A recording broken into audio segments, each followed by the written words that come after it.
Yes, I'm going to say right now, I'm going to say niche, because I'm American. and so you will hear me say that. And I understand it's niche over the pond, but I'm going to say niche, so if I irritate you with that, sorry. It's just going to happen. So, my name is Lamarr Wilson. I'm your moderator today, and this panel is going to be about niche networks, the next wave of networks. So, when you think of networks, we think of what? Machinima, big frame, full screen.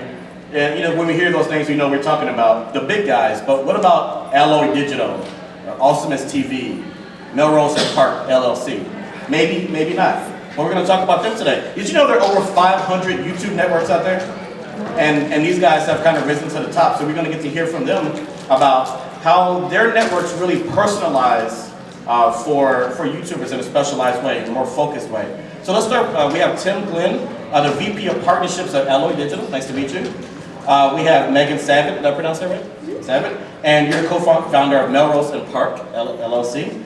And finally, we have Margaret Laney, who's the Chief Marketing Officer of AwesomenessTV. Welcome, all of you. All right. So, Tim, why don't you start with you? Let's tell us briefly about your network and why it exists. So, we run a YouTube multi-channel network, as well as we also think of ourselves as a digital media company. We work with a small number of very talented content creators. We're really into brand building, into community, into fostering a lot of collaborations and where we can add value to to your channels and help scale your personal channels into real brands and real businesses that can have multiple revenue streams, and maybe eventually, once they get big enough and it makes sense to do so, build mobile apps, build robust websites. Maybe there's a film or TV deal to be had down the road. Everything's moving a mile a minute right now, but we know how important it is right now to build audience, and there's no better place to build audience than YouTube. So we own and operate Smosh, Clever Media, which is Clever TV, Clever Movies, Clever Style, and a couple other really popular channels.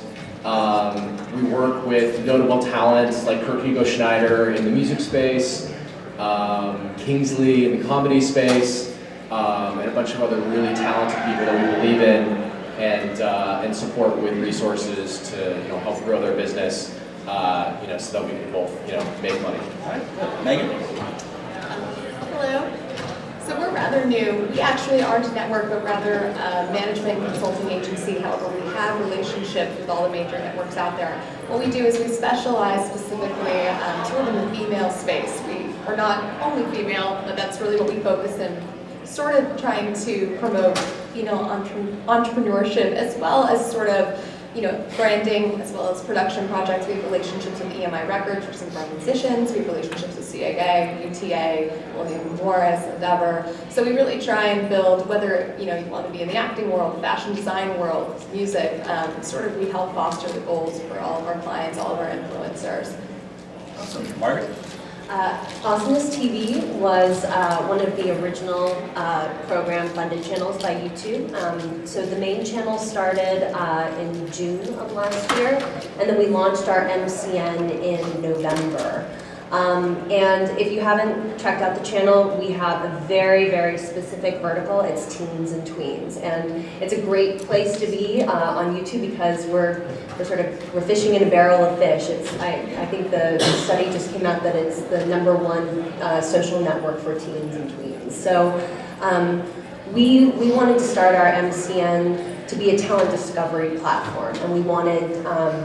The YouTube ecosystem is changing so much. It's a lot harder to build an audience and build brands these days, as I'm sure my fellow panelists can talk about. But we wanted to really create a discovery platform and make it easier for someone who has 100 subscribers or 1,000 subscribers to get noticed and to find a community and to really begin collaborating and building an audience. And then on top of that, we have a forward-facing brand, that already has an aggregated audience, and we have really deep ties into the traditional media teen and tween space. Brian Robbins, who founded AwesomenessTV, produced Fred the movie, the TV shows. He also has a pedigree, Smallville, One Tree Hill, all that. He's worked on, worked for Nickelodeon and Disney for many years, and Joe DeBola, his co-founder, basically helped start MTV. So, bridging the gap between internet and television with a very focused vertical is what we're trying to do. I'm really glad you're supporting us teenagers. Thank you very much. I appreciate that. So now the other networks had their panel earlier today. Obviously, they're the big guys. But why is bringing value to a targeted audience or to a targeted market better? Like, why is what you do better than the big guys who are out there? And maybe we can start with you, whoever. Put you on the spot. No, I mean for us, that's really what we're all about. We really want to individualize everybody. I mean, we have weekly calls with all our clients. We really want to be not only managers, but sort of a big sister and a friend to all of our clients. I mean, we look at ourselves as also mentors. I think sometimes within the bigger networks, bigger management companies, it's sort of lots of fish in a really big pond, and there's not enough room for everybody. So we try to work that out. Anyone? Sure. I mean, I think it's easier to aggregate audience when you have a really specific, when you know who you are.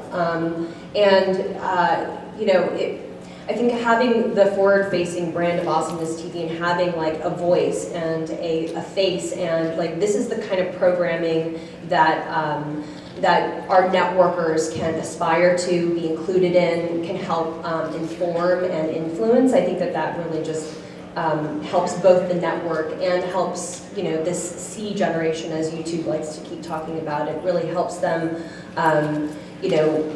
focus the way that that they make content. I think niche kind of networks work well because you get personal attention and you have a lot of similarities with similar content creators.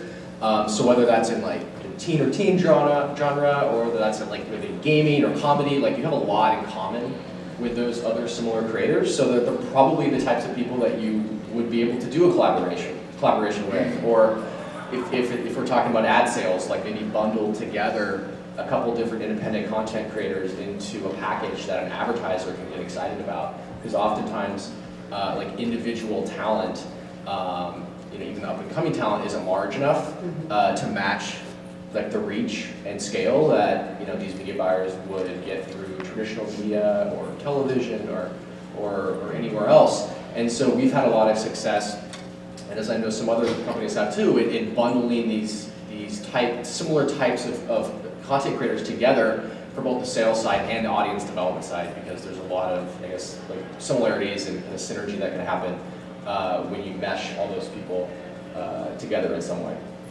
Good. So I'm going to change it up a little bit. So I hate to call you small, maybe more focused. As more focused networks, what's your biggest fear or concern on YouTube? We're going to really penetrate deep here.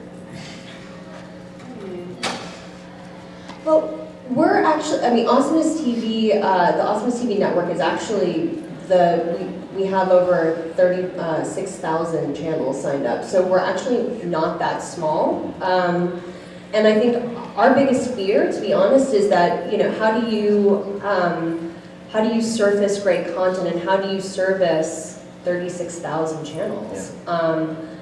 And I don't, we have the methods that are already working for us, but as we continue to grow, we have to continue to ask ourselves that question, like if we get to 100,000 channels, how do we, what are the ways that, what are the opportunities that we can provide creators if we can't be as hands-on as, say, a Big Frame, or as a very, or as Alloy, who has maybe a handful of creators? How can we still provide the value?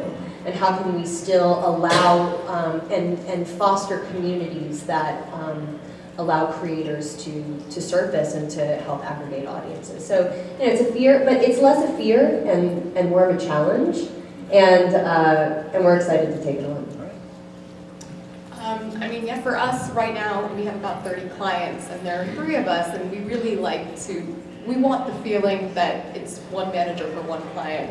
And as we grow, and I think potentially within the next few months, we'll have probably upwards of 100 clients, and we just want to continue to make sure that every client feels special, feels individual, feels like they're getting the attention they deserve. And also, we want to continue to make exciting new projects, to work with innovative brands, innovative companies, and again, just not to get lost in the sea of other management companies and networks. But exactly like you said, it's more of a challenge, and we're excited for it. So, I mean, we provide a partner account manager for everyone that we get into business with to kind of be that main source of information and guide communication with all the different internal groups that we have at Alloy, kind of specialists within social media, our sales team, our integrated marketing teams,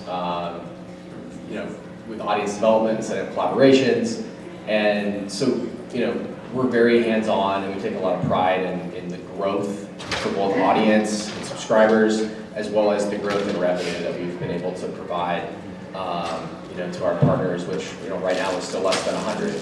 And we've specifically done that for a reason, because at least for us, we don't know how, and maybe some other companies are different, but we don't know how to service 10,000 partners or 50,000. It just doesn't make sense for us right now.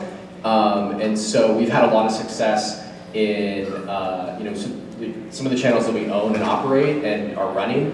Like Smosh is the biggest channel in the world right now, and we've learned a lot from scaling that business across multiple platforms. And what we learned from that, we share that information with the content creators that we've partnered with to apply insights into the latest things, what we've experienced, not just on YouTube, but also Facebook and Twitter, and publishing strategy, and things that have worked on seeding on websites, and getting a regular schedule, and how the day and time that you release content is actually really important.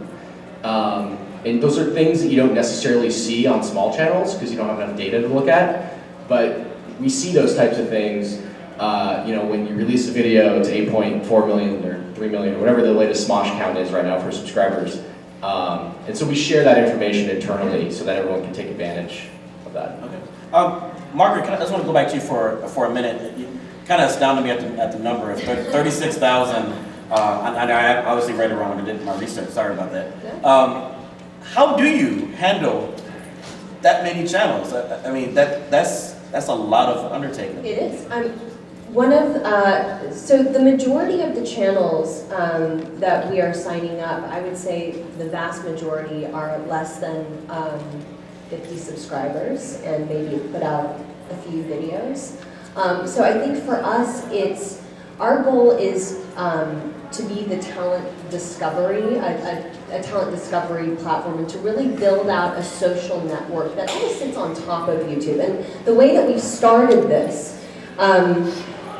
is by creating an owned and operated channel, youtube.com/AwesomenessTV network. And every day, we have an entire team that's sort of devoted to finding networkers who created great videos and liking and playlisting, but that's just it's not enough to just do that, and we're already at about 10,000 subscribers for that channel, but we want to continue growing and doing that. But we also have social media, and we're growing those accounts that all day long, all we're doing is highlighting and bringing attention to our network and to our already aggregated community on AwesomenessTV, highlighting the people that we think fit the brand of our network. And even if you're out, our main channel, we skew female, so we don't have any gaming content on our main channel, but we have a lot of gamers in our network. So, for us, it's really interesting to say, okay, well, we have a lot of gamers. How can we create programming that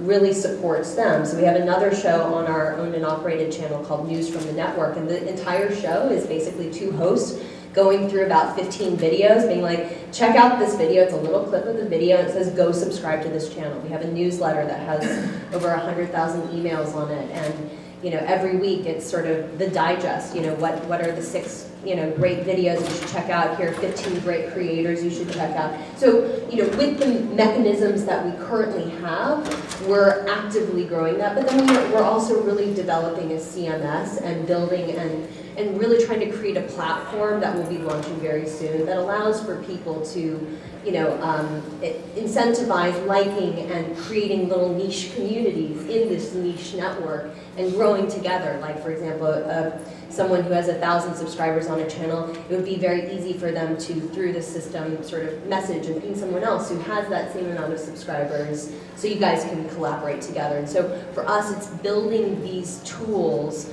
that are sort of layered on top of YouTube. I think that's ultimately our goal with it. So Megan, let me ask you, she brought up social networks. How does that play a role? Is that really important to build that on top of YouTube for you all? Oh, absolutely. We've built specific spaces online where we can have all our girls communicating with each other, which is, it's great for fostering collaborations, fostering meetups. I mean, we're going to have a 15-year meetup in New York around IMS this April, and we're super excited about it because it's something that hasn't really been done very often.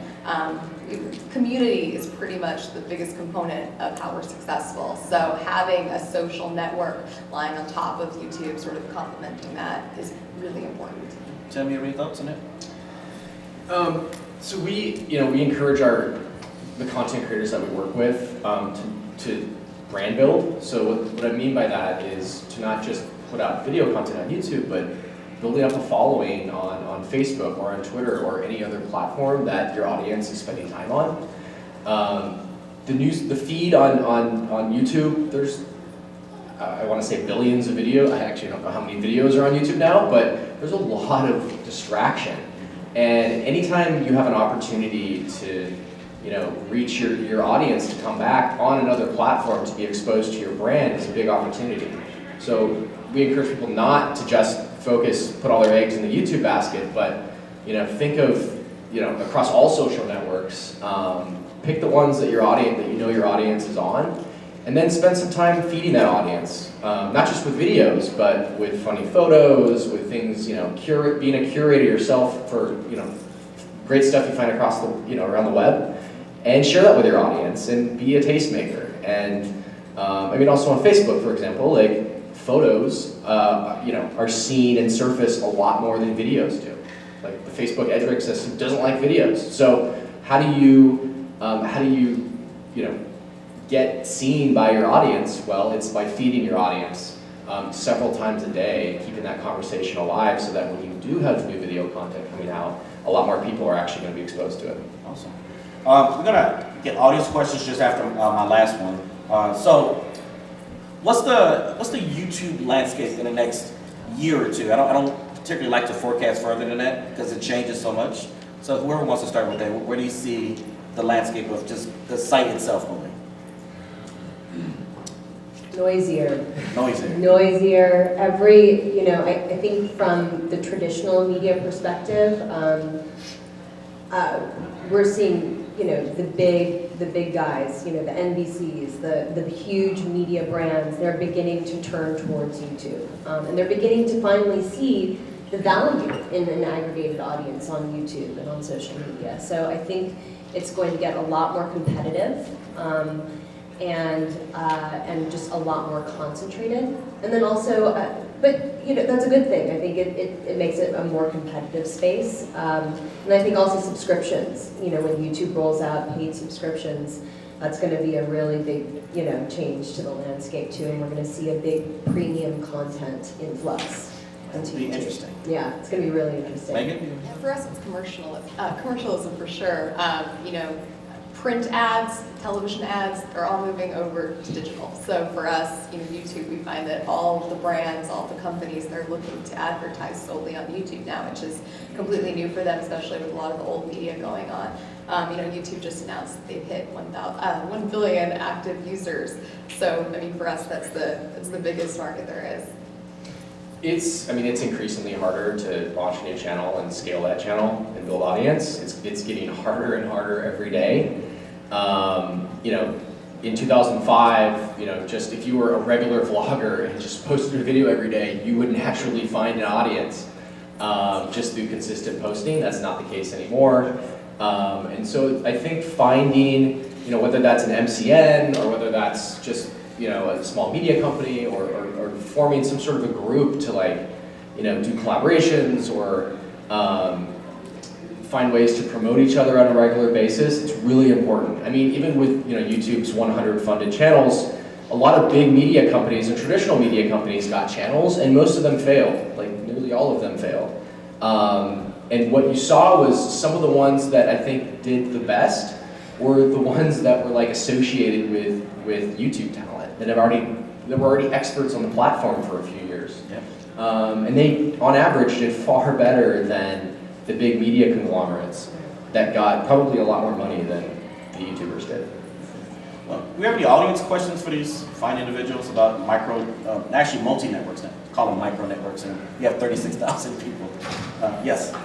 How do you see this transition into paid content on YouTube? People are going to do it. What do you think that content is going to look like? People would actually pay for? So she asked about the paid content on YouTube and the transition. Where do you all see that? Or are people going to pay? We'll have to see. We've I don't think anyone knows the answer to that. We've polled audiences on our websites just to get a sense of What did they say? Well, there's a certain percentage that is willing to pay, and it's just a matter of how big is that percentage. I think back to virtual worlds or social games. You have a very small segment of that audience. Let's say 3% or 4% that's willing to pay. Well, once you get enough scale, that's still a lot. That could be a lot of money. Yeah.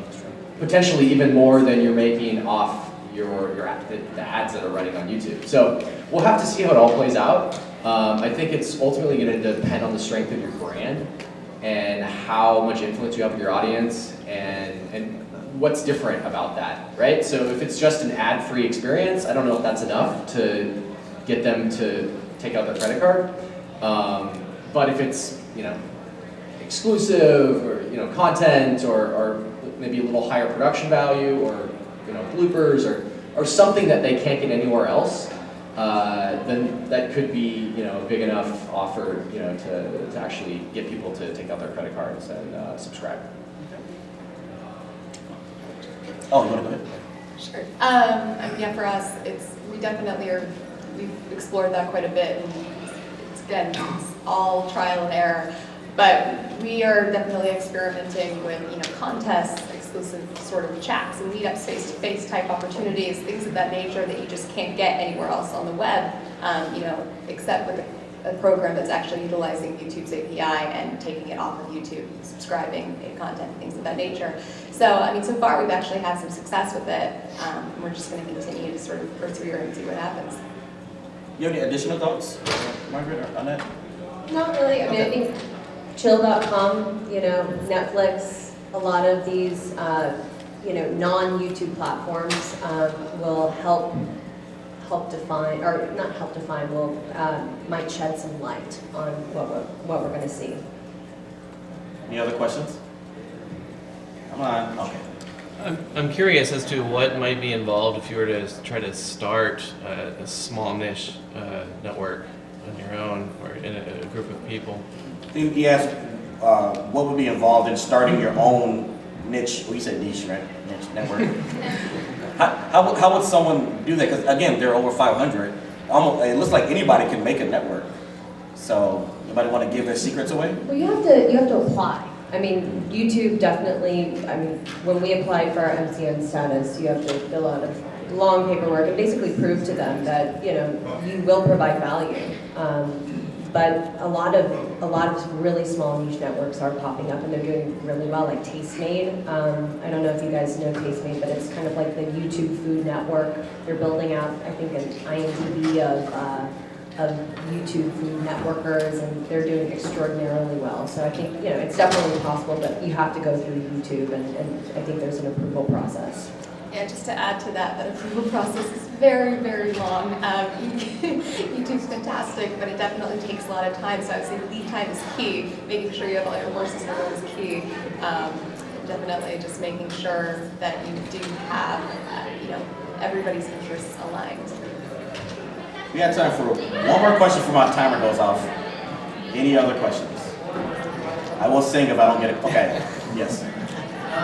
So I've heard this term. I don't know what's a sub network, and is there such a thing as a sub networks?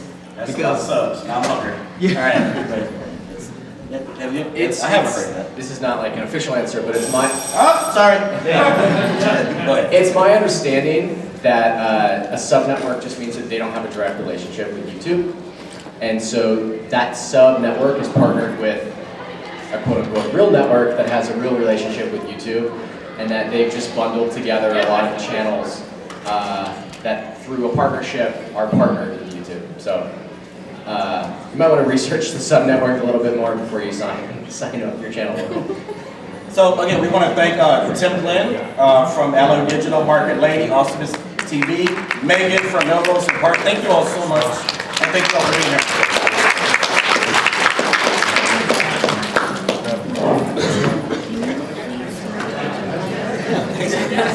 I used to be